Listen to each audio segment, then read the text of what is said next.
4강의 내용을 또 살펴보도록 하겠습니다. 우리 스룹바벨 성전 4강 성전 건축과 지도자죠.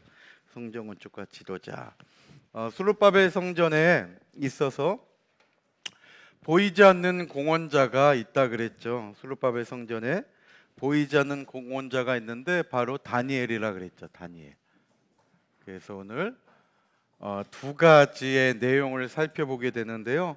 주된 내용은 3페이지까지 있는 다니엘을 통한 하나님의 구속 역사가 스룹바벨 성전에 어떻게 나타나는지를 보게 되고, 또 이제 4페이지에 있는 내용을 통해서 이 스룹바벨 성전의 실질적인 지도자인 스룹바벨과 그 다음에 여호수아죠. 총독인 스룹바벨과 대제사장인 여호수아에 대해서, 여호수아를 통하여 실질적으로 하나님의 이 성전 건축이 어떻게 진행되는지를 살펴보게 돼요. 여호수아는 또 이제 예수아라고도 이렇게 기록이 되어 있죠, 성경에. 그러니까 요거는 이제 어떻게 그 히브리어 그 자음을 어떻게 읽느냐에 따라서 여호수아, 예수아 같은 인물을 이렇게 성경에는 다르게 두 가지 이름으로 기록하고 있다고 생각하시면 돼요. 그래서 우리 교재 처음에 보면 스룹바벨 성전 건축에 있어서 보이지 않는 공헌자는 누구예요? 다니엘 선지자죠. 다니엘 적으시면 되겠죠. 이 다니엘 선지자는 1차 포로 귀환 때 끌려갔던 사람이죠. 바벨론 1차 포로 귀환, 1차 포로 귀환이 아니라 바벨론에 1차 포로로 끌려간 사람이에요. 그래서 주전 605년에 다니엘은 바벨론의 포로로 끌려가게 돼요. 이런 걸 볼 때 다니엘은 왕족이나 귀족 집안의 유능한 청소년이었다는 것을 알 수가 있죠. 이때 대략 다니엘의 나이를 15세에서 17세경으로 학자들은 보게 돼요. 그래서 이때를 다니엘의 나이 17세로 이렇게 우리가 이제 추정해 본다면, 이제 구체적으로 다니엘의 나이를 우리가 살펴보면서 이 다니엘을 통하여서 하나님께서 이 스룹바벨 성전을 진행시켜 나갔는지 우리가 자세히 알 수가 있죠. 자, 그럼 첫 번째로 고레스 왕과 다니엘 선지자 볼 때, 자, 이 다니엘과 지금 고레스 왕을 우리가 함께 보게 되죠. 자, 다니엘과 고레스예요. 고레스. 이 고레스 왕은 바사 제국의 왕이에요. 바사. 세계사에서 등장하는 페르시아를 얘기해요. 페르시아. 이 페르시아를 우리 성경에서는 바사라고 얘기하고 있는 거예요.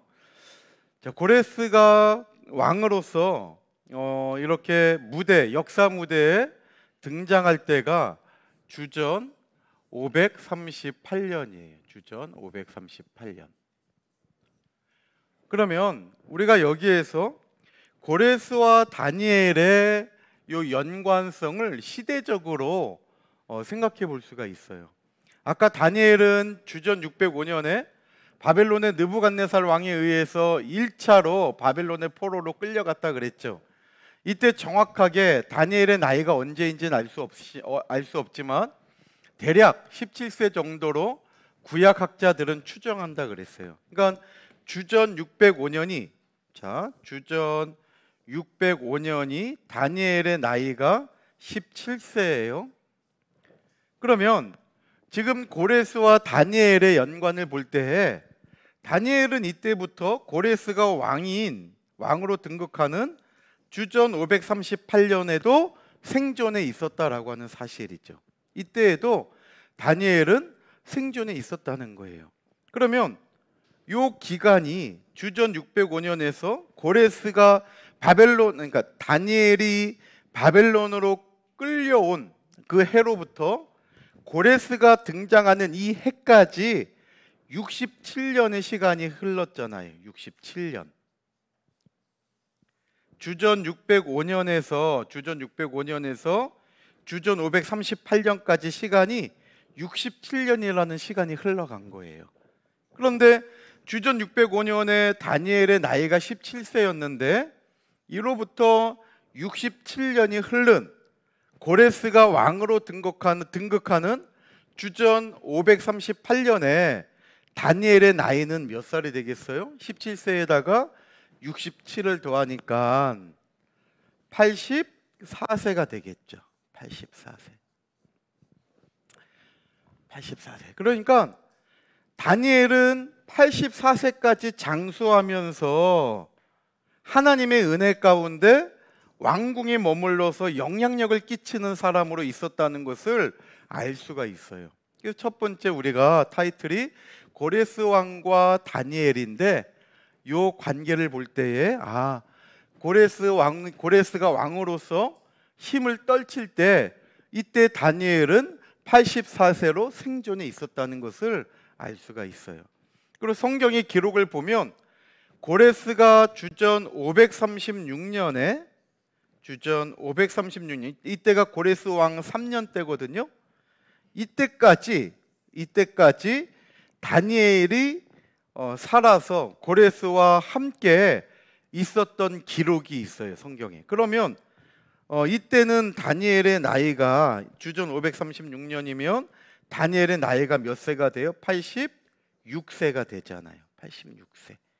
그래서 다니엘이 언제 죽었는지는 알 수 없지만 대략 적어도 86세까지는 다니엘이 금식까지 하면서 정정하게 살아 있으면서 하나님의 말씀의 통로의 역할을 했다는 것을 알 수가 있어요. 그래서 먼저 이렇게 고레스 왕과 다니엘 선지자의 관계를 연대로 한번 생각해 본 거예요. 자, 그러면 첫 번째 고레스 왕은 바벨론 포로에서 해방을 시킨 왕이라 그랬죠. 이건 우리가 너무나 잘 알듯이 고레스 왕이 주전 538년에 이스라엘 백성들에게 뭘 발표했다 그랬어요? 조서를 발표했다 그랬죠. 이때 고레스 왕이 조서를 발표해요. 뭐예요? 너희가 본국으로 돌아가도 좋다라고 하는 이 귀한 영의 조서를 발표했다 그랬죠. 고레스 왕은 바벨론 포로에서 이스라엘 민족을 해방시킨 왕이에요. 그래서 에스라서 1장 1절에 보면 바사왕 고레스 원년, 이때가 주전 538년이에요. 이때 여호와께서 예레미야의 입으로 하신 말씀을 응하게 하시려고 바사왕 고레스의 마음을 감동시키심에 저가 온 나라에 공포도 하고 뭐도 내렸어요? 조서도 내렸잖아요. 그래서 본국으로 돌아가도 좋다는 거죠. 2절 말씀해 볼 때 우리 다 같이 에스라 1장 2절 읽어볼게요. 시작. 바사왕 고레스는 말하노니 하늘의 신 여호와께서 세상 만국으로 내게 주셨고 나를 명하사 유다 예루살렘의 전을 건축하라 하셨나니. 아멘. 보세요. 그래서 하나님이 고레스에게 명해서 유다 예루살렘의 전을 건축하라고 명령했다. 그러니까 너희는 예루살렘에 돌아가서 그 솔로몬 성전이 무너진 그 자리에 하나님을 위하여 성전을 건축하라고 명령하고 있는 거죠.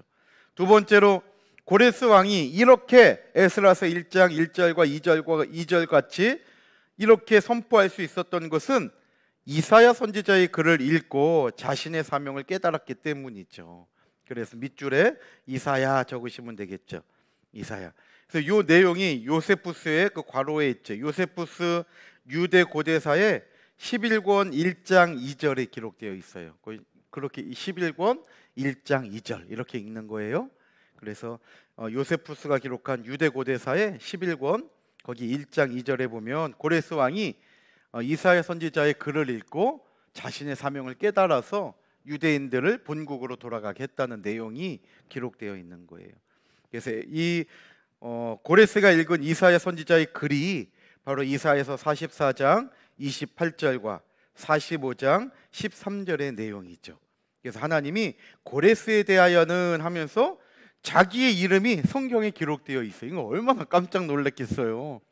만약에 지금 이 성경에 저와 여러분들의 이름이 있어 보세요. 누가 어떠한 일을 하게 되어 있다. 그럼 깜짝 놀라지 않을 사람이 누가 있어요? 고레스 왕이 이름이 있으면서 그 고레스가 뭘 해야 된다라고 하나님이 이미 주전 700년경에, 이사야 선지자는 주전 700년경의 선지자잖아요. 그러니까 주전 700년경에 하나님께서 먼저 이사야 선지자를 통하여서 예언을 해놓은 거예요. 그러니까 이때 고레스가 왕이 될 때는 주전 538년이잖아요. 그러니까 주전 700년으로부터 100년이 지나고 또 대략 62년 정도가 더 지난 거 아니에요. 그러니까 160여 년 정도가 더 지났는데, 그러니까 고레스 입장에서 볼 때 이미 100여 년 전에 하나님이라고 하는 분이 그 이스라엘 백성들의 그 경전에, 성경에 자기 이름이 기록되어 있고 내가 어떻게 해야 된다라는 것을 이미 예언해 놓았다고 하니 얼마나 놀라운 일이에요. 고레스가 이 이사야 선지자의 글을 읽고 움직이게 된 거죠. 그렇다면 이와 같이 고레스 왕에게 이사야서를 읽게 한 사람이 있어야 될 거 아니에요. 아무리 하나님이 예언해 놓았다 할지라도 그 예언한 글이 당사자에게 전달이 안 되면, 그러면 그 사람이 읽지 않으면 허사가 되잖아요. 그러니까 누군가가 읽게 해야 되는데 그 누군가가 누구냐? 바로 다니엘이라는 거죠. 그래서 다니엘서 1장 21절에 다니엘은 고레스 왕 원년까지 있으니라. 사실 다니엘서 1장의 배경은 느부갓네살 왕이 한참 힘을 쓸 때예요. 1차 포로로 잡아와가지고 그 똑똑한 왕족과 귀족의 자녀들에게 바벨론의 학문을 주입시키려고 했잖아요. 그러니까 이미 느부갓네살 왕이 힘을 쓸 때인데 그 1장 마지막에 어떻게 끝나냐면 다니엘은 뜬금없이 고레스 왕까지 있었다라고 얘기하고 있는 거예요. 이것은 다니엘이 고레스 왕 때까지도 영향력 있는 사람으로 존재했다라는 것을 우리에게 암시해주고 있는 말씀이라는 거죠. 실질적으로 다니엘서 6장 28절 보니까 우리 9절 있죠. 다니엘이 다리오 왕의 시대와 바사 사람 고레스 왕의 시대에 뭐 했대요? 형통했다라고 얘기하고 있잖아요. 그래서 다니엘은 나라가 바뀌고 왕조가 바뀌어도 다니엘의 위치는 하나님께서 이 고레스에게 이사야서를 전해줄 사명이 있기 때문에 다니엘을 든든하게 지켜주셨다는 것을 알 수가 있어요. 마찬가지로 저와 여러분들도 하나님의 사명을 감당할 때 그 사명이 있는 저와 여러분들을 하나님께서는 든든하게 붙들어 주시고 그 일을 능히 감당할 수 있도록 도와주시고 역사해 주신다는 것도 믿으시기를 바랍니다. 그래서 여기 형통하였더라, 이것이 히브리어로 첼라흐라는 단어인데 전진하다, 번창하다라는 뜻이에요. 그래서 이 첼라흐는 특별히 장애물이 있어도 뚫고 지나가는 전진을 얘기해요. 우리가 가다가 어떤 벽에 부딪히면 돌아와야 되잖아요. 근데 첼라흐는 그 장애물을 뚫고 그냥 계속 전진해 가는 거예요. 이게 바로 형통이에요. 그러니까 하나님이 주신 형통은 막힘이 없는 복을 얘기하는 거예요. 이 세상의 복은 막힐 때도 있잖아요. 그러나 하나님이 주시는 복은 막히지 않는 복이에요. 그래서 이 첼라흐의 복을 다니엘에게 허락해 주셨다는 거죠.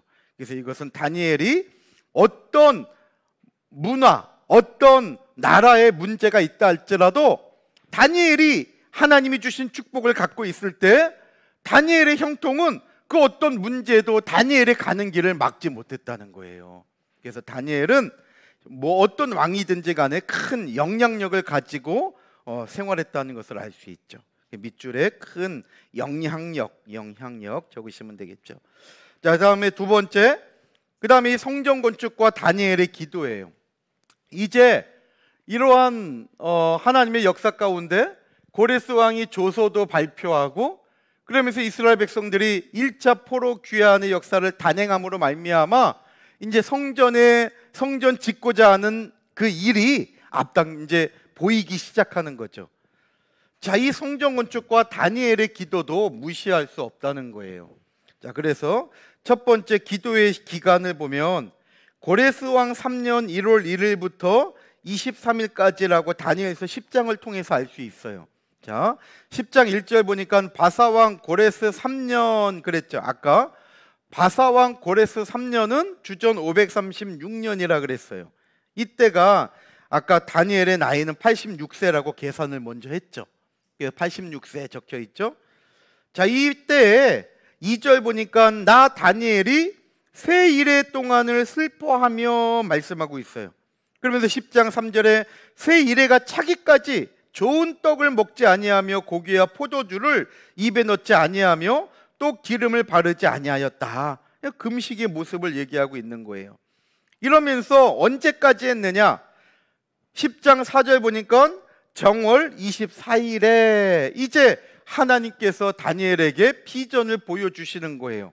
그러니까 주전 538년이에요. 역사적으로 536년, 주전 536년, 고레스 왕 3년이라고 얘기하고 있죠. 이때가 고레스 왕 3년이다. 자, 이때 다니엘의 나이는 몇 살이라 그랬어요? 86세라 그랬죠. 이때 다니엘은 86세의 노구예요. 86세 노구예요. 근데 주전 536년이 되었을 때 이스라엘 백성들은 매년 새해가 되면 1월 1일부터 2일까지는 유대인들이 전체적으로 금식을 해요. 이것은 유대인들의 율례를 따라가지고 모든 유대인들이 다 하는 금식이에요. 그래서 이 페이지에 보면 다니엘은 1월 1일과 2일은 정기적인 금식을 했다 그랬죠. 이것은 유대인들의 율례를 따라서 다니엘만 한 게 아니라 모든 유대인들이 하는 거예요. 이것은 모든 유대인들이 다 하는 거예요. 그런데 그 다음에 이제 1월 2일까지는 모든 유대인들이 금식을 하고 3일부터는 이제 새해를 하나님을 의지해서 진행을 하는 거예요. 근데 다니엘은 1월 3일부터 23일까지 세일의 금식기도 21일 동안의 금식기도를 다니엘은 이어간 거예요. 이때 21일 세일의 금식기도를 다니엘은 이어간 거예요. 근데 이때 다니엘의 나이가 86세니까 얼마나 많아요. 그래서 21일을 금식은 온전한 금식이 아니라 이때에는 좋은 것을 절제하고 약간의 음식으로 체력을 버티면서 하는 금식을 한 거죠. 그래서 오늘 요한계시록 다니엘서 10장 아까 3절 말씀 볼 때에 좋은 떡을 먹지 아니하며 고기와 포도주를 입에 넣지 않았다. 그러니까 다니엘은 자기의 체력을 유지하기 위해서 약간의 것은 먹으면서 특별히 이렇게 다니엘은 기도의 시간을 이어간 거예요. 이렇게 1월 23일까지 기도하고 1월 24일에 다니엘서 10장 4절에 있는 것처럼 1월 24일에 하나님으로부터 계시를 받게 된 거죠. 이것이 다니엘서 10장에 있는 1절부터 4절까지 설명하고 있는 내용이에요. 그러니까 다니엘은 1월 달에 뭐 한 거예요? 다니엘은 간절히 하나님 앞에 기도했다는 것을 알 수가 있어요. 그리고 다니엘의 이 기도의 터 위에 저 멀리 있는 예루살렘의 성전 건축이 진행이 된 거예요. 놀랍게도 이때 성전 건축이 진행이 된 거예요. 그래서 주전 536년 아까 주전 536년 이때 다니엘 나이 86세 때 이때가 다니엘서 10장 1절 이하의 내용이었잖아요. 주전 536년 1월 달은 다니엘이 이와 같이 금식하며 기도를 한 거예요. 이 기도의 터 위에 진짜 1500km 떨어진 예루살렘에서는 스룹바벨과 여호수아를 중심으로 온 이스라엘 백성들이 마음이 하나 되어 가지고 성전을 건축하기 시작한 거예요. 그래서 에스라서 3장 8절부터 13절 말씀 보면 이때 기초가 닦이게 돼요. 근데 이때가 언제냐? 2월이라고 얘기하고 있죠. 2월 달. 그러니까 1월 달에는 다니엘이 간절히 기도하고 이 기도의 터 위에 바로 예루살렘 성전에서 2월 달에 기초가 닦인 것을 알 수가 있어요. 그러면 다니엘은 이 1월 달에 어떠한 기도를 드렸을까? 자, 이 페이지의 기도의 내용을 보면 자, 첫 번째로 26페이지예요. 26페이지에 기도의 내용을 보면 첫 번째로 조국의 완전한 해방을 위한 기도죠. 조국의 완전한 해방을 위한 기도였다. 왜냐하면 1월 달에 다니엘이 기도한 이 시기를 보면 1월 달은 이스라엘 백성들에게 아주 중요한 절기가 있잖아요. 바로 1월 14일에 무슨 절기가 있어요? 유월절이 있잖아요. 유월절. 그 다음에 1월 15일부터 21일에는 무교절이라는 절기를 지키죠. 이 절기는 이스라엘 백성들이 애굽에서 종살이했다가 해방된 걸 기념하는 절기잖아요. 그러니까 이 다니엘이 지금 포로로, 애굽이 아니라 우리 조상들은 애굽의 포로로 끌려갔었는데 지금 본인은 바벨론의 포로로 끌려와서 그 우리를 포로로 끌려왔던 바벨론도 망해버리고 지금 바사 제국의 지배하에 있는 거예요. 그러니까 이 절기를 금식하는 동안에 다니엘은 지키면서 하나님, 우리 조상들을 애굽에서 해방시킨 것처럼 우리도 이 바사 제국, 이 바벨론 땅에서부터 해방시켜 주실 줄 믿는다는 거죠. 그래서 간절히 이 민족의 해방을 위하여 기도한 거예요. 그래서 1번 동그라미에 조국의 완전한 해방 적으시면 되겠죠. 해방을 위하여 기도한 거다. 그 다음에 두 번째로는 성전 건축을 위하여 기도한 거죠. 앞서 말씀드린 것처럼 성전 건축을 위하여 기도한 거예요. 왜냐하면 지금 다니엘이 기도할 때가 주전 536년이라 그랬잖아요. 이 536년은 언제냐면 그 당시의 배경으로 볼 때에 그 전해인 주전 537년을 보면 이 주전 537년에 어떤 역사가 있었어요? 1차 포로 귀환이 있었잖아요. 이때 1차 포로 귀환의 역사가 있었던 거예요. 그러니까 이스라엘 백성들이 포로 귀환, 고향으로 돌아갔는데 이 포로 귀환의 목적은 너무나 명확해요. 바로 성전을 세우라는 거죠. 그러니까 다니엘은 지난 해에 1차 포로 귀환자들이 갔는데 성전이 지어지고 있다는 소식을 듣지 못하는 거예요. 그러니까 다니엘이 하나님 앞에 특별히 주전 536년에 금식하며 기도하면서 하나님, 이 성전 건축이 하나님 뜻 가운데 잘 이루어지게 해달라고 기도하고 이 기도의 터에 2월 달에 기초가 세워질 수 있었다는 거예요. 그래서 다니엘의 이 기도는 바로 성전 건축을 이룬 기도라는 것을 알 수 있죠. 그래서 에스라서 3장 8절 보면 예루살렘 하나님의 전에 이른 지 2년 2월에 어떻게 돼요? 그 밑에 줄 보니까 역사를 시작했다라고 얘기하고 있죠. 성전의 역사가 시작이 된 거예요. 그래서 기초가 닦여지게 된 거죠. 그래서 주전 605년 제1차 바벨론 포로로 끌려갔는데 성전 건축은 주전 536년 2월에 시작이 됐죠. 그러니까 이제 이것도 70년의 기간이라는 것을 얘기하는 거예요. 왜냐하면 예레미야 선지자가 바벨론에서 70년 동안 있는다 그랬잖아요. 이 70년의 기간을 두 가지 관점으로 볼 수 있다는 거예요. 70년의 이 기간. 이것이 이제 예레미야서 29장 11절에 기록되어 있고 또 25장 10절에도 기록되어 있잖아요. 이 70년의 기간을 두 가지 관점으로 볼 수 있는데 첫 번째는 주전 605년 다니엘이 1차로 포로로 끌려왔을 때로부터 성전이 세워지고 있는 주전 536년까지의 이 기간, 이 기간을 볼 때에 70년으로 이제 볼 수 있는 거죠. 그리고 두 번째로는 성전이 무너졌다가 세워진 기간이죠. 주전 586년에 성전이 무너지고 또 주전 516년에 성전이 세워졌잖아요. 또 이 기간도 70년의 기간이 되는 거죠. 그래서 요거 보면 연대가 1년 부족한데요 생각할 수 있는데 투시리력으로 계산할 때 그 연대를 맞추는 거예요. 그래서 요 두 가지로 볼 때에 70년의 기간을 이렇게 볼 수 있다는 거죠. 그래서 그 밑줄에는 이 기간은 70년이다. 70년이다. 적으면 되죠. 자, 여기 다니엘의 이러한 금식 기도에 하나님의 응답이 우리 26페이지, 27페이지 세 번째 기록되어 있죠. 하나님의 응답.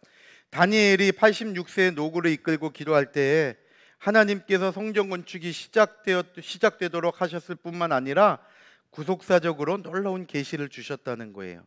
그래서 앞으로 세계 역사를 통해 나타날 구속사의 전개를 보여주신 거죠. 구속사. 그래서 다니엘서 10장부터는 마지막 결말 부분이에요. 그래서 지금 다니엘서 10장 1절부터 죄송합니다. 다니엘서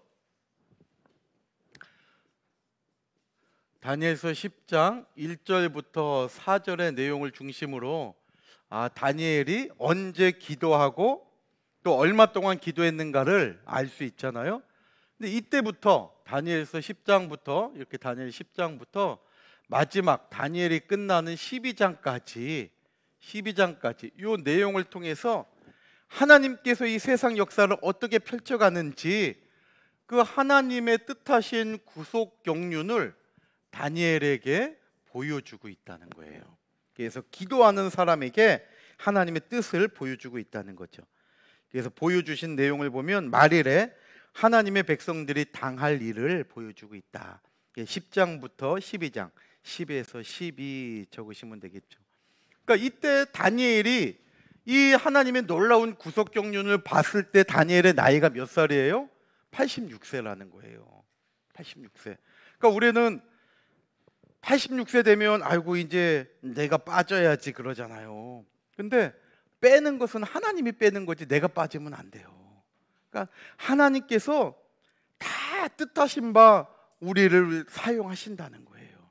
그래서 하나님의 일에는 나이가 중요하지 않은 것 같아요. 그냥 하나님께서 나를 사용하실 때 계속 내어드리고 할 때 다니엘도 많은 사람이 있지만 지금 86세나 되는 그 노구인데 하나님은 그러한 다니엘을 계속적으로 사용하고 있다는 거예요. 그래서 우리도 이와 같이 다니엘과 같이 하나님 부르실 때까지 끝까지 쓰임 받다가 하나님 앞에 미련 없이 아름답게 나아갈 수 있는 저와 여러분들의 신앙의 모습이 다 되시기를 바랍니다. 그래서 다니엘은 정말 86세까지 하나님께 기도해서 놀라운 마지막 때 이루어질 일들을 보게 된 거예요. 그래서 10장 14절에 보면 이제 내가 말이래 그랬죠. 동그라미 치세요. 말이래. 네 백성의 당할 일을 너에게 깨닫게 하러 왔다. 그러니까 다니엘은 마지막 때 정말 이 성도들이 당할 일들을 하나님께서 먼저 보여주셨다는 거죠. 그리고 한 때와 두 때와 반 때를 지나서 성도가 깨어지기까지의 일들을 다 보여주신 거예요. 그러니까 한 때와 두 때와 반 때, 3년 반의 기간이잖아요. 그래서 다니엘서 12장 마지막 12장 6절로 7절 보면 특별히 7절 그 제일 밑에 보면 굵은 글씨로 되어 있죠. 한 때와 두 때와 반 때를 지나서 성도의 권세가 다 깨어지기까지. 그렇게 되면 이 모든 일이 마지막 때 다 이제 성취될 때가 있다는 것을 말씀하고 있는 거죠. 그 다음에 두 번째 동그라미 보면 다니엘이 응답을 받은 비결은 겸손하게 엎드려서 기도했기 때문이죠. 기도. 그러니까 하나님의 말씀을 받기 위하여 겸손하게 엎드려 기도할 때 하나님께서는 그 말씀을 성령님을 통하여 깨닫게 하셨다는 거예요. 그래서 다니엘서 10장 12절에 보면 밑줄친데 보면 하나님 앞에 스스로 겸비케 하기로 결심하던 첫날부터 네 말이 들으신 바 되었다 얘기하고 있죠. 그러니까 다니엘이 스스로 겸비케 하기로 결심하던 그 첫날부터 하나님은 다니엘이 그 겸손하려고 했던 그 시간부터 다니엘을 보고 있다가 응답해 주셨다는 거예요. 그래서 이와 같이 저와 여러분들도 정말 다니엘과 같은 겸손한 마음으로 말씀을 붙잡고 기도할 때 다니엘에게 말일에 이루어질 일들을 보여주신 것처럼 저와 여러분들을 통하여서도 하나님께서는 일하신다는 것을 믿으시기를 바랍니다. 그 다음에 두 번째, 다니엘에게 큰 은총을 입혀주셨죠. 큰 은총. 그러면 첫 번째로 언제 크게 은총을 입은 자라고 불러주셨는가? 자, 다니엘의 특징이 있다면 하나님은 다니엘에게 크게 은총을 입은 자다. 그냥 은총을 입은 게 아니라 은총을 입은 것도 너무나 좋은데 특별히 다니엘에게는 하나님이 은총을 크게 입었대요. 은총을 크게 입은 자라는 거죠. 크게 은총을 입은 자다. 다니엘을 특별히 이렇게 불러주고 있다는 거예요. 은총을 크게. 이것이 다니엘서에 3번 기록이 되어 있어요. 다니엘서 9장 23절과 10장 11절과 10장 19절에. 다니엘서 9장은 다니엘의 나이 84세예요. 다니엘서 9장은 그 기억에다가 다니엘의 나이 84세예요. 그러니까 다니엘에게 처음 84세 때 야, 은총을 크게 입은 자야 이렇게 불러주셨고 2년이 지난 다니엘의 나이 86세 때 다니엘이 금식하고 그 노고에도 하나님의 뜻을 붙잡기 위하여 금식하면서 하나님의 그 원하시는 말씀의 자리를 떠나지 않을 때 하나님은 다니엘에게 또 찾아오셔서 은총을 크게 받은 사람이라고 불러주고 있다는 거죠. 그래서 언제 은총을 크게 입은 자라고 불러주셨느냐? 하나님의 말씀을 떠나지 않고 기도함으로 하나님의 뜻을 붙잡을 때 하나님은 그러한 다니엘에게 찾아가셔서 네가 은총을 크게 입은 자다 불러주셨다는 거예요. 그러니까 저와 여러분들도 하나님의 말씀을 떠나지 않고 하나님의 뜻을 이루기 위하여 몸부림칠 때 하나님께서는 그러한 저와 여러분들에게도 네가 은총을 크게 입은 자다 인정해 주시고 불러주신다는 것을 믿으시기를 바랍니다. 그렇다면 은총을 크게 받았다는 것은 어떤 의미냐? 자, 은총을 크게 받은 히브리어로 함무도트라 그랬죠. 은총을 크게 받은 함무도트, 이것은 아끼다, 귀하게 여기다, 사랑하다라는 뜻을 가진 하마드의 형용사형이에요. 그래서 이것은 하나님께서 특별히 아끼시고, 은총을 크게 받았다는 것은 밑줄에 적으세요. 하나님께서 특별히 아끼시고 특별히 사랑하셨다는 뜻이에요. 하나님께서 특별히 아끼시고 특별히 사랑하셨대요. 그러니까 저와 여러분들도 하나님이 특별히 아끼시고 하나님이 특별히 사랑하는 사람이 되어야 된다는 거죠. 우리 산성교회도 이 땅에 많은 교회가 있지만은 하나님께서 특별히 아끼시고 사랑하시는 교회가 우리 교회가 되고 저와 여러분들의 가정이 되고 저와 여러분들의 삶이 되어야 될 줄로 믿으시기를 바랍니다. 이러한 사람을 하나님께서는 잊어버리지 않는다는 거예요. 그러니까 다니엘 보세요. 다니엘은 하나님께만 인정받은 사람이 아니에요. 다니엘은 이방왕 고레스에게도 인정을 받은 거죠. 포로로 끌려왔던 느부갓네살 왕에게 인정을 받았죠. 바벨론이 그리고 느부갓네살 이후에 많은 왕들이 등장했는데 그 왕들이 있는 동안에도 하나님께서 다니엘을 붙들어 주심으로 말미암아 또 그 왕들에게 인정을 받은 거죠. 그러니까 왕들이 바뀌어도 다니엘은 왕궁에 계속 머무를 수 있는 인정을 받은 사람이에요. 많은 대신들이 시기를 했죠. 이제 바벨론이 무너지고 메대 제국의 다리오가 왕이 되었어요. 그런데 메대 제국의 다리오도 이 다니엘을 정말 믿을 수 있는 총리로 자꾸 인정하니까 도리어 주변 대신들이 시기해가지고 다니엘을 죽이려고 사자굴에 집어넣게 되잖아요. 그때 이 다리오 왕의 모습 보세요. 다니엘서 6장에 사자굴에 들어간 그 다니엘을 이 다리오는 밤잠도 못 자고 살아남기를 간절히 기다리는 가운데 날이 밝기가 무섭게 왕이 뛰어가가지고 다니엘아 평안하냐 물어보잖아요. 그때 다니엘이 왕이여 평안하시옵소서. 그 죽은 줄 알았던 사자굴에서 밤새 다니엘이 죽지 않고 왕의 물음에 응답하는 소리를 다리오가 들었을 때 얼마나 기뻤겠어요. 이와 같이 다니엘은 나라가 바뀌고 왕이 바뀌어도 그 자리를 지킬 만큼 인정을 받았던 사람이에요. 그러니까 그렇게 사람에게 인정을 받은 그 사람을 하나님도 변치 않는 그 신앙, 그렇게 나라의 왕으로부터 인정받으면 교만할 만도 한데 교만하지 않고 끝까지 겸손하고 겸비함으로 무엇이든지 하나님께 묻고 하나님이 명령하신 대로 이루려고 애쓰고 몸부림치며 나갈 때 하나님은 그러한 다니엘을 누구보다도 아끼고 특별히 사랑하셨다는 거예요. 그러니까 저와 여러분들도 이와 같이 사람들에게 인정받고 하나님께도 인정받아서 야, 네가 정말 은총을 크게 입은 사람이다, 하나님께 선포함을 받는 저와 여러분들이 다 되시기를 주님의 이름으로 축원합니다. 신약의 요한계시록도 하나님의 특별한 사랑을 받았죠.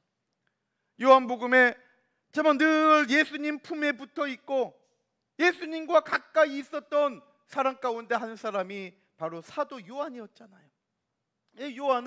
요한복음에서는 주님이 특별히 사랑하는 제자래요.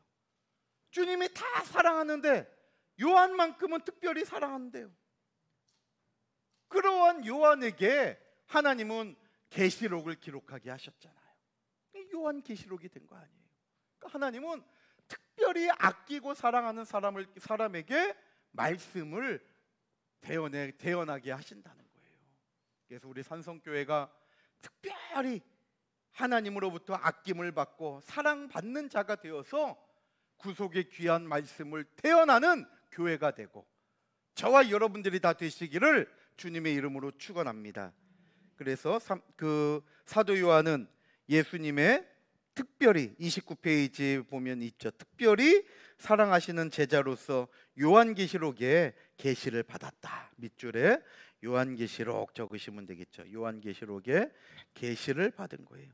그래서 요한복음 19장 26절에 사랑하시는 제자, 이 사랑하시는 제자가 바로 사도 요한이에요.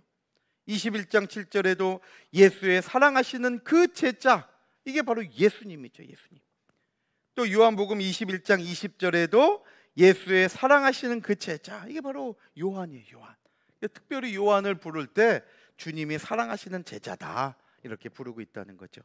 자, 그 다음에 29페이지 중반부의 마지막 수룹바벨 성전 건축의 지도자를 봅니다. 자, 이 수룹바벨 성전 건축의 지도자는 이제 실질적인 지도자예요. 보이지 않는 지도자는 다니엘이었어요. 다니엘을 통하여 하나님이 고레스 왕을 움직이게 하신 거죠. 근데 이제 실질적인 지도자가 아까 말씀드린 이제 수룹바벨과 여호수아, 예수아라고 하는 대제사장이 되는 거죠. 자, 에스라서 3장 8절 보니까 예루살렘 하나님의 전에 이른 지 2년 2월에 스알디엘의 아들 수룹바벨과 요사닥의 아들 예수아, 바로 이 예수아가 여호수아 같은 이름이에요. 제일 먼저 등장하죠.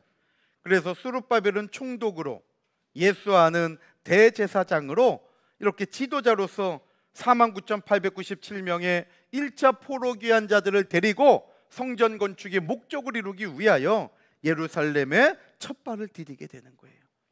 자, 이때 성전지대를 놓을 때의 모습을 보면 첫째로 많은 사람들이 즐거워했다는 거죠. 즐거워했어요.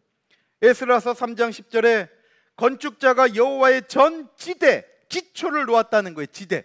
2월 달에 주전 536년 2월이에요. 역사적으로 주전 536년 2월. 이때 지금 아직 바사에 남아있는 다니엘의 나이는 86세예요. 그 다니엘서 10장에 1월 달에 금식하며 기도했잖아요. 그리고 그 다음 달이 되는 2월 그때 전지대를 놓은 거예요. 전지대. 이때 하반절 보니까는 이스라엘 왕 다윗의 규례대로 여호와를 찬송했죠. 에스라서 3장 11절에는 서로 찬송가를 화답하며 여호와께 감사해요. 또 밑줄 친 데 보면 모든 백성이 여호와의 전지대 기초가 놓임을 보고 여호와를 찬송하며 큰 소리로 즐거이 불렀다고 얘기하고 있죠. 너무나 즐거운 거예요. 그리고 12절에도 여러 사람은 기뻐하여 즐거이 부르니, 그러니까 기초만 놓인 것만 보더라도 그 감사와 감격에 어찌할 바 몰랐던 1차 포로 귀환 자들의 반응을 우리가 보게 돼요. 그런데 두 번째로 여러 노인들은 대성통곡했다고 또 3장 12절에 표현하고 있어요. 여러 노인들은 대성통곡해요. 자, 우리 3장 12절 한번 읽어볼게요. 시작. 제사장들과 레위 사람들과 족장들 중에 여러 노인은 첫 성전을 보았던 고로 이제 이 전 지대 노임을 보고 대성통곡하며 여러 사람은 기뻐하여 즐거이 부르니 그랬죠. 여기 보니까 여러 노인들, 나이 많으신 분들, 이분들은 1차 포로 귀환할 때 몸이 연약해요. 야, 내가 5개월이나 걸어야 하는 그 먼 길을 갈 수 있을까? 그렇지만은 그 무너졌던 솔로몬 성전의 그 터를 다시 세운다는 그 사명 때문에 너무나도 내 몸이 연약하고 힘들지만 노인들도 자발적으로 하나님의 감동하심을 입어가지고 다 일어났던 거예요. 그분들은 첫 성전을 보았던 거로, 이 첫 성전은 솔로몬 성전을 얘기하는 거죠. 주전 586년에 무너진 그 솔로몬 성전을 잘 아는 분들이에요. 그렇기 때문에 이제 전 지대가 노임을 보고 대성통곡하는 거죠. 우리가 그때 죄를 짓지 않았더라면 이 성전이 무너지지 않았을 텐데, 죄를 짓지 않았더라면 이 죄의 결과가 진짜 하나님이 성전을 떠나니까 보이는 건물은 그냥 무너지는구나. 정말 성전이 무너지는 모습을 보고 그 죄악에 대한 아픔을 회개하는 마음의 대성통곡이에요. 그런가 하면 첫 성전의 그 솔로몬 성전의 웅장한 모습을 알잖아요. 근데 지금은 포로 귀환으로 와가지고 고레스 왕이 지원해 주는 걸로 지어야 되는데 그 기초를 볼 때에도 예전의 그 모습과 볼 때 초라해.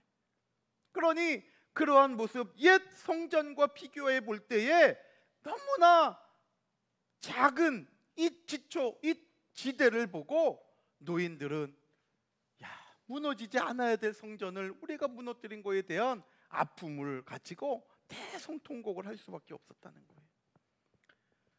그래서 세 번째 보면 대성통곡의 이유가 있죠. 대성통곡의 이유. 그 위에 두 번째 동그라미에는 여러 노인은 대성통곡 적으시면 돼요. 대성통곡.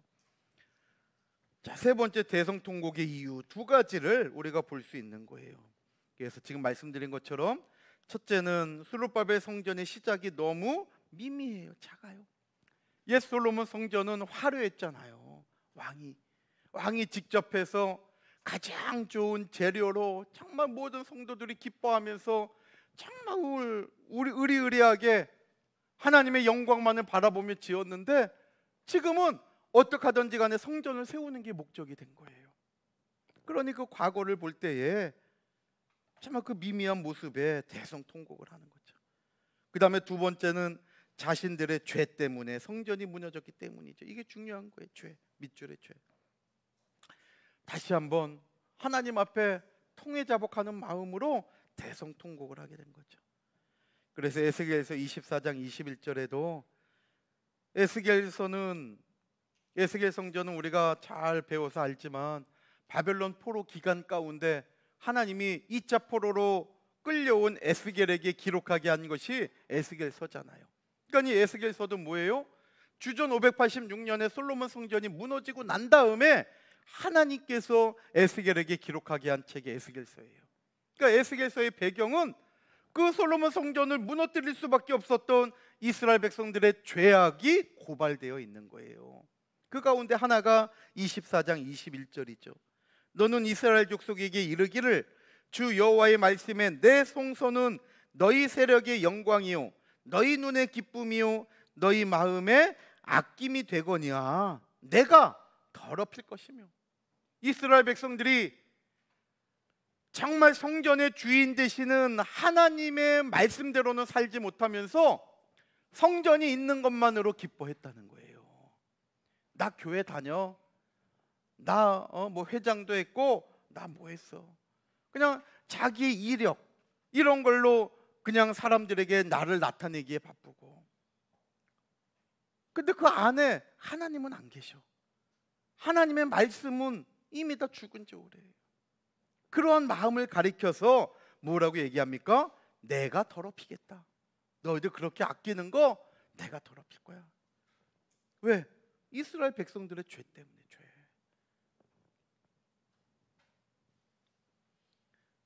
그러니까 죄가 결국 우리를 망하게 하는 거예요. 그냥 망하지 않아요. 그러니까 욥기서 4장 7절에도 말씀하죠. 욥기서 4장 7절 말씀 볼 때에 죄 없이 망한 자가 누구냐 그랬잖아요. 죄 없이 망한 자가 누구냐. 다시 말씀드리면 너희가 망하는 이유는 바로 이 죄 때문이라는 거예요. 죄. 그저 사회적인 기준으로 얘기하는 죄만을 얘기하지 않아요. 헬라어로 이 죄라고 하는 것을 하마르티아라 그래요. 신약 성경의 헬라어의 의미로 볼 때 이 죄를 하마르티아 그래요. 하마르티아.